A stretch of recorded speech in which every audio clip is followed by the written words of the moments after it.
दादरी का बसेड़ा गांव नफरत की आग में और आंच में झुलस रहा है। संवेदनशील हालात में खड़े गांव में लगातार सियासी दौरे भी जारी हैं। तमाम पार्टियों के नेता बसेड़ा गांव पहुंच रहे हैं।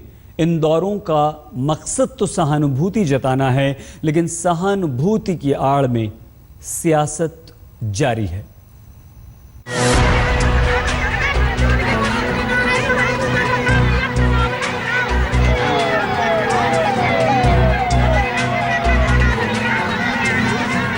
अफसोस कि जिस गांव को मातम में डूबना था, उसमें सियासी काफिलों के गुबार उड़ रहे हैं। जिस गांव के लोगों की आंखें अखलाक को हलाक किए जाने पर नम होनी चाहिए थी, उस गांव के लोगों के मन में सियासत वालों ने अलगाव की खाई बना दी है।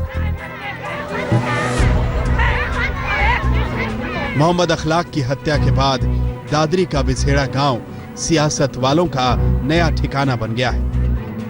हैदराबाद से लेकर दिल्ली और मुजफ्फरनगर के नेता बिसहाड़ा में अपने राजनीतिक भविष्य को तलाश रहे हैं। पहले ओवैसी पहुंचे, फिर केजरीवाल और अब मुजफ्फरनगर दंगे में आरोपी बीजेपी विधायक। रविवार की सुबह सरदना से बीजेपी विधायक संगीत सोम का काफिला बिसेड़ा की सड़कों पर आया और उनकी चौखटों पर रुका, जो अखलाक को कत्ल किए जाने के आरोपी हैं। संगीत सोम उनकी पैरवी पर उतर आए और सियासत का नया पहलू ये निकला। देखिए, सरकार एक तरफा तुष्टीकरण की राजनीति कर रही है। ये बात सही है कि गांव में एक हत्या हुई है, तो जो हत्या में दोषी लोग हैं उनके खिलाफ कार्रवाई होनी चाहिए, लेकिन ये नहीं है कि पूरे गांव पे एक तरफा कार्रवाई की जाए, पूरे गांव के लोगों पे लाठी बजाई जाए, पूरे गांव में आतंक का माहौल बनाया जाए। बिसेड़ा गांव नफरत की आंच में झुलसता तंदूर बन चुका है। नेता अपना कच्चा माल लेकर पहुंच रहे हैं और अपने अपने हिसाब से पका रहे हैं। नेताओं के साथ आग में घी डालने कोई हिंदू रक्षा दल भी पहुंचा।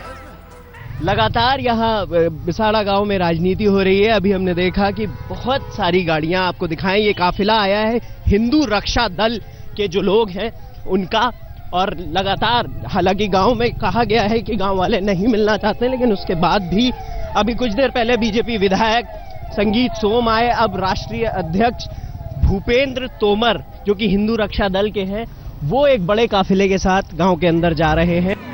होना यह था कि एक पीड़ित परिवार को न्याय मिले, मगर आरोपियों के पैरोकार ज्यादा हैं। सब कह रहे हैं कि जो हुआ वो गलत है, इसका राजनीतिकरण नहीं होना चाहिए, लेकिन सब पार्टियों के लोग बिसेड़ा जाकर अपनी अपनी राजनीतिक चाल चल भी रहे हैं। नहीं, मैं समझता हूं कि कोई कहीं पर कोई घटना होती है, घटना यदि कोई भी होती है, बहुत ही अनफॉर्चुनेट होती है, बहुत ही दुर्भाग्यपूर्ण होती है, लेकिन उसको राजनीतिक रंग देने की कोशिश नहीं करनी चाहिए और उसको बिल्कुल कम्युनल कलर भी देने की हमको कोशिश नहीं करनी चाहिए। मुझे लगता है कि पूरी तरह से इंसानियत के खिलाफ है और सब लोग इससे शर्मसार हुए हैं। बहुत गलत हुआ।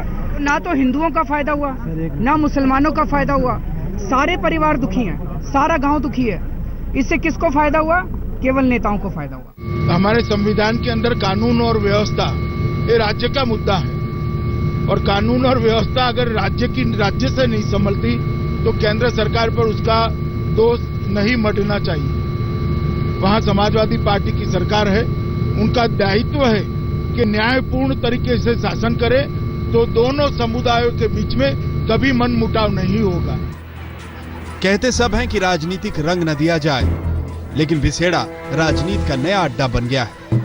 अगर नेताओं के दौरे बिसेड़ा में बंद हो जाएं, तो मुमकिन है कि गांव अमन के रास्ते पर जल्दी लौटने लगे। दादरी का बिसाड़ा गांव राजनीतिक अखाड़े में तब्दील हो गया है। सभी नेता और पार्टियां अलग अलग तरीके से अपनी अपनी रोटियां इस पर सेक रहे हैं। वहीं गांव वाले चाहते हैं कि गांव में शांति बनी रहे, लेकिन लगातार जिस तरह के भड़काऊ बयान आ रहे हैं, गांव की शांति भंग हो चुकी है। अब यहाँ के लोगों को इंतजार है कि कब इसकी वो शांति वापस आएगी जिसके लिए बिसाड़ा कभी जाना जाता था। कैमरा पर्सन आलोक दास के साथ दादरी से रजत सिंह, आज तक। सियासत वाले भले जो कहें, लेकिन गांव के लोग अमन बहाली की पूरी कोशिशों में जुटे हैं। बिसेड़ा गांव में दोनों धर्मों के लोग एक साथ बैठे और अमन बहाली की बात की। बिसाड़ा गांव को न जाने किसकी नजर लग गई कि महज कुछ दिनों के अंदर ही इस गांव का अमन चैन काफूर हो गया, जैसे खत्म सा हो गया।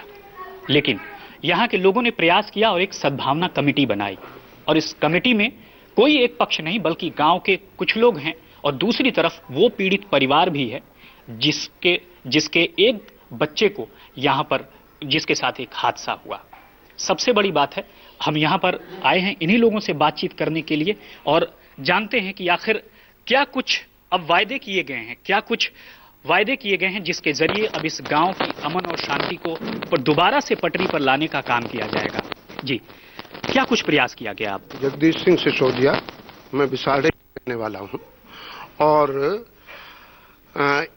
ये जो भी दुर्घटना हुई है उसकी मैं निंदा करता हूं, घोर निंदा करता हूं कि ये गलत हुआ। और मैं आपको बता दूं कि लगभग 150 वर्ष से ये परिवार और परिवार सब इस गांव में बड़े ही सौहार्दपूर्ण वातावरण में रह रहे हैं, भाईचारे में रह रहे हैं। ये सामने जमील बैठे हैं, उसी परिवार के बड़े बेटे हैं और ये मेरे ही आयु में समान कक्ष है, समकक्ष हैं, तो साथ साथ खेले हैं, साथ साथ रहे हैं। और इन परिवारों के लिए धार्मिक स्थिति को देखते हुए, परिस्थिति को देखते हुए गांव के बुजुर्गों ने, हमारे बुजुर्गों ने इनके लिए धार्मिक स्थल, मस्जिद बनवाई, ईदगाह बनवाई और सब बड़े प्यार से रह रहे हैं।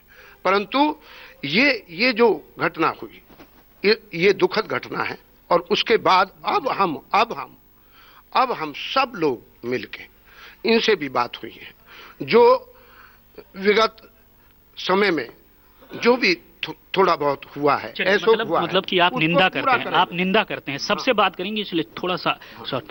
आखिर क्या हुआ कि आप लोगों ने मस्जिद भी बनवाई और फिर अचानक से कुछ ऐसा हुआ कि कुछ लोगों ने इस शांति को ही बिगाड़ दिया?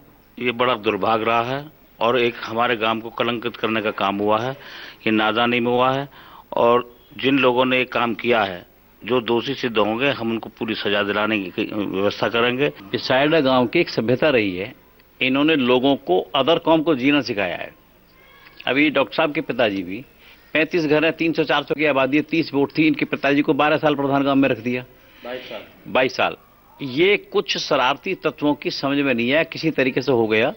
गांव का कोई नौजवान, कोई बुजुर्ग ये नहीं चाहता था कि ऐसी घटना घटी जाए, घट गई तो वो तो होनी चाहिए, पर ये तय है कि पुनरावृत्ति न हो। ये भी इस पंचायत ने तय किया है कि आपस में भाईचारा बना रहे, एक दूसरे से मिलकर रहेंगे।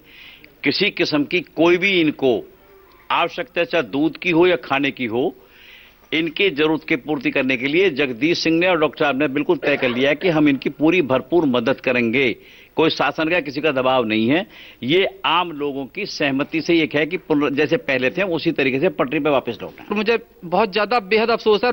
मैं, आप विश्वास नहीं कर सकते कितनी आत्मग्लानि महसूस कर रहा हूं। अगर हम इन्हें इस घटना घटने के बाद में इन्हें बचा नहीं सके, अगर मैं हो सकता 10 मिनट पहले आ जाता तो हम इन्हें बचा सकते थे। दूसरे पक्ष के लोग बात करते हैं। जो अभी तक हुआ, जाहिर तौर पर दूसरे पक्ष के लोगों ने निंदा की, आप क्या संतुष्ट हैं इस चीज से? देखो, मैं ये कहना चाहूंगा, भाई हूं मैं मृतक का छोटा जी, कि आज मेरे गांव के बुजुर्गों ने जो शुरुआत की है वो एक बहुत अच्छी शुरुआत है और अगर ये थोड़ी और पहले हो जाती तो शायद ये नौबत नहीं आती। आज लोग जागे हैं, या तो ये कहीं उस वक्त रहे नहीं होंगे गांव में, या जो भी मामला रहे हो, मुझे नहीं पता, मैं यहाँ था नहीं घटना के वक्त। लेकिन एक बहुत अच्छी शुरुआत है और स्वागत योग्य कदम है। मैं अपने परिवार की तरफ से इस कदम का स्वागत करता हूँ और चाहता हूँ कि हम सब पहले से भी ज़्यादा घनिष्ठता की तरह रहें। लेकिन एक जो विश्वास हमारा इतना लंबा था, देखो टूट के एकदम गिर चुका है, उसे बनने में थोड़ा सा समय तो लगे। 14,000 की आबादी है गाँव का फैसला 15 लोग या 10 लोग जो ले रहे हैं, ये अपनी जगह इनकी सामाजिक, अपनी संवेदना इनकी जाग रही, अपनी आत्मा की आवाज बोल रहे हैं। लेकिन 14,000 लोगों के फैसले के लिए कम से कम 1400 लोग तो हों। अगर एक शख्स या गांव के कुछ लोग अगर इकट्ठा होते हैं तो शायद माहौल बदलने में समय लगेगा। लेकिन अगर 14,000 की आबादी वाले इस गांव में करीब आधे से ज्यादा लोग अगर इसकी पहल करते हैं तो जाहिर तौर पर गांव में जो अमन चैन है वो बहुत जल्द लौटेगा। किसी ने खूब कहा है, कहीं मंदिर बना बैठे, कहीं मस्जिद बना बैठे, हमसे तो अच्छे वो परिंदे हैं जो कभी मंदिर पे जा बैठे, कभी मस्जिद पे जा बैठे। कैमरामैन लोकेंद्र पांडे के साथ राम किंकर सिंह, बिसाहड़ा, आज तक। गांव में अमन बहाली की कोशिशें जारी हैं, लेकिन गांव की महिलाओं का आरोप है कि पुलिस प्रशासन उन्हें बिला वजह परेशान कर रहा है। गांव के निर्दोष लोगों को भी पुलिस जबरन उठाकर ले जा रही है। इसके विरोध में महिलाओं ने आज बिसेड़ा की सड़क पर विरोध प्रदर्शन किया।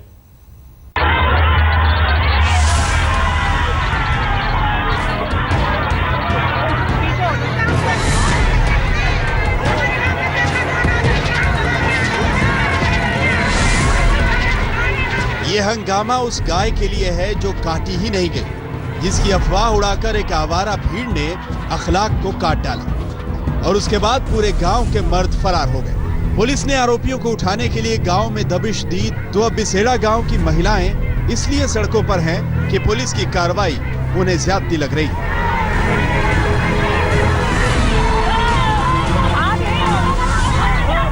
एक लाख के परिवार को जाने है, वो गांव के पल्ले ठोक पे है, हम उल्ले ठोक पे हैं। उसको कोई यूँ नहीं कहता। मीडिया वाले ने आगे ये नहीं पहुंचाई, एक तरफा मामला चल रहा है, यूँ नहीं पहुंचाई। क्या मसला था? एक मुसलमान मरने पे उसने गौ काटी। क्यों काटी? वो मर गया तो प्रशासन हाल गो, मीडिया वाले आ गए। जब उसने गौ काटी, बच्चे ने मारा, जान से मारना नहीं चाहे, बलुआ में आ गो। 100, 200, 1000, 500 बच्चे हैं। जो हमारे बच्चे हैं वो बिना दाग छुटने चाहिए। बिसेड़ा गांव में माननीयों के दौरों की खातिर सड़क पर पैबंद लगाकर गड्ढे भरे जा रहे हैं। वीवीआईपी दौरों के मद्देनजर सुरक्षा बढ़ा दी गई है, लेकिन महिलाओं का कहना है कि पुलिस और मीडिया वालों को गांव में दाखिल नहीं होने दिया जाएगा। गौ माता को आप माँ नहीं मानते थे? गौ माता को आप माँ मानते हो ना? इसी तरीके से हम माँ मानते हैं। अपनी माँ पर अगर कोई यहाँ चाहती है, बच्चे कुछ नहीं कहते हैं? बताइए आप। जब हमारी माँ को मारा था तभी तो उसको मारा है। अरे उन्होंने गाय को मार दिया और बच्चों ने उसको मार दिया, छुट्टी हुई, हिसाब बराबर हो गया। अब बच्चों को क्यों पकड़ा गया बताइए आप? जानते हो कि बच्चे घबरा जाते हैं, गाय देख के घबरा गए बच्चे, उनको एकदम गुस्सा में आके। आप लोग ये मानते हैं जो हुआ वो एक हादसा था और उसको खत्म कर अब उसे खत्म कर दो और शांति रूप से बच्चे हमारे घर आ जाए। कोई जो पुलिस वाला और हमारे घर में कूदेगा या वीडियो वाला बनेगा, हम कत्ल करेंगे उसको। हरिशंकर परसाई ने आवारा भीड़ के खतरे में लिखा था कि दिशा से भटके और हताश युवकों की भीड़ का इस्तेमाल खतरनाक विचारधारा वाले लोग कर सकते हैं और बिसेड़ा का खतरा उसी आवारा भीड़ से उपजा है, जिसे खतरनाक विचारधारा वाले लोग इस्तेमाल करने पर आमादा है। जो गांव 28 सितंबर की शाम तक शांत था, अब छावनी बन चुका है। बिसेड़ा में सुरक्षा बढ़ा दी गई है। गांव के आसपास धारा 144 लागू है। गांव के दौरे पर आने वाले वीवीआईपीज की वीडियो रिकॉर्डिंग की जा रही है। अब तक बिसेड़ा में 8 आरोपियों को गिरफ्तार किया जा चुका है। उस घटना के बाद पुलिस ने उसी रात 6 लोगों को गिरफ्तार किया था। इसके बाद 2 लोग और कल गिरफ्तार हुए हैं। पुलिस सबसे पूछताछ कर रही है ताकि सबके बयानों के आधार पर उसका विश्लेषण करते हुए कोई सत्य क्या रहा है उसमें, उसको तलाशने की कोशिश हो रही है। शेष जो 2 लोग हैं उनके भी गिरफ्तारी का प्रयास कर रही है।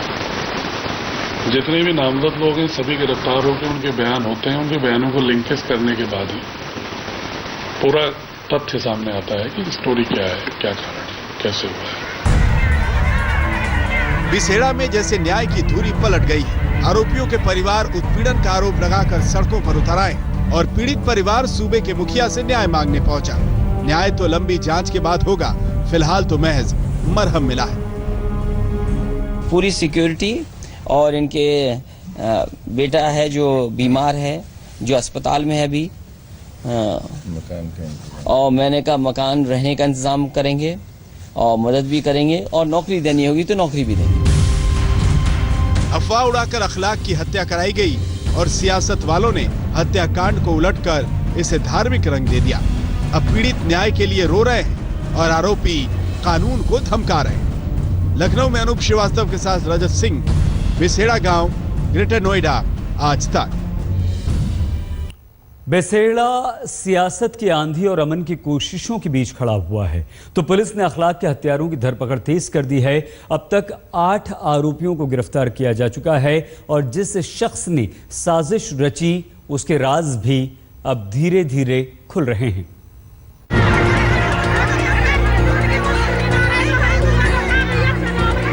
अट्ठाईस सितंबर की रात एक अफवाह न उड़ाई गई होती तो बेसेड़ा गांव में यह मंजर न होता।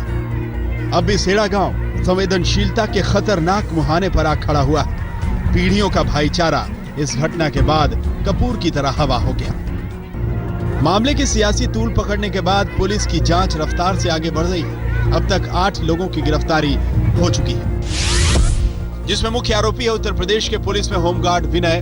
बाकी 2 विशाल राणा और शिवम राणा नाम के युवक हैं, जिनमें से एक बीजेपी संगठन से जुड़े स्थानीय नेता का बेटा है।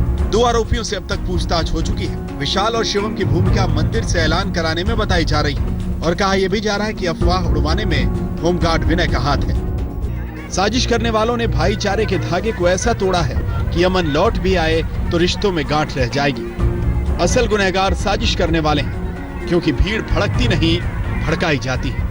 नोएडा में राम किंकर सिंह के साथ रजत सिंह, बेसेड़ा गांव, ग्रेटर नोएडा, आज तक। इस बुलेटिन में फिलहाल इतना ही, लेकिन आप कीजिए बस थोड़ा सा इंतजार। अब से कुछ ही देर में सफाईगिरी में सुनिए प्रधानमंत्री नरेंद्र मोदी को। देखते रहिए आज तक।